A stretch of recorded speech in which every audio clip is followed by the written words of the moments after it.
today I'm going to show you how to weave in the ends. So you see here we have 2 tails here. I've already woven in the other 2 tails. So what I like to do is I like to take it for if it's an edge colour, and then I flip it around, so we're looking at the back of the pattern, because generally this will be on the inside. And what I do is I go through.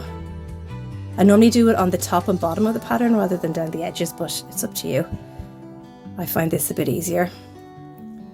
So we just basically go through the whole way through.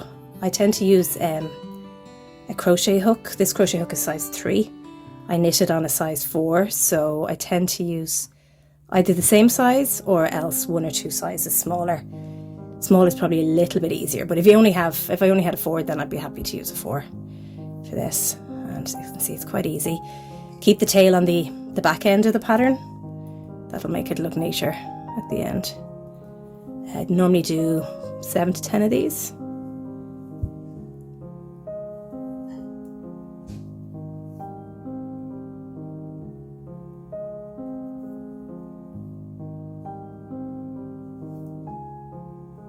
So that's probably enough there.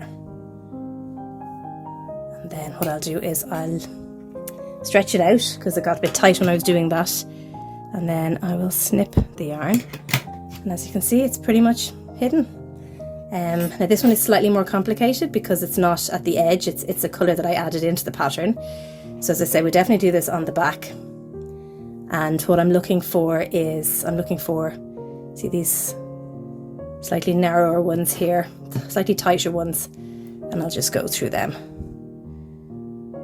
So just depends on what kind of stitch you do as to what you do for the second colour. So I just go in this way.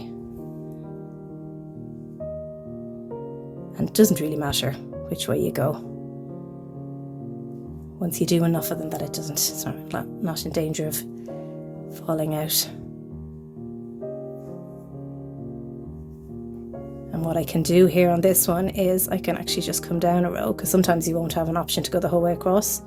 So I'll just show you this as well. You can happily do this. Oops.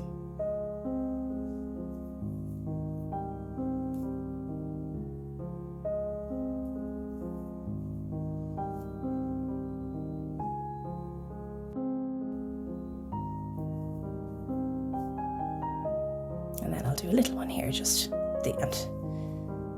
And then, same thing, I will snip this one as well. Sorry. Snip it there. So, make sure you loosen it so it's not making it too tight. And then snip the end off. So, there we go, it's hidden. Now we have a perfect square with no little tails hanging off it. As I said, it's important to kind of do it on the back of the pattern, and therefore you're less likely to see it. And also, this is going to be used for a patchwork blanket, so I'm going to be crocheting together, so I will crochet again over that bit that I just did, and that'll really reinforce it.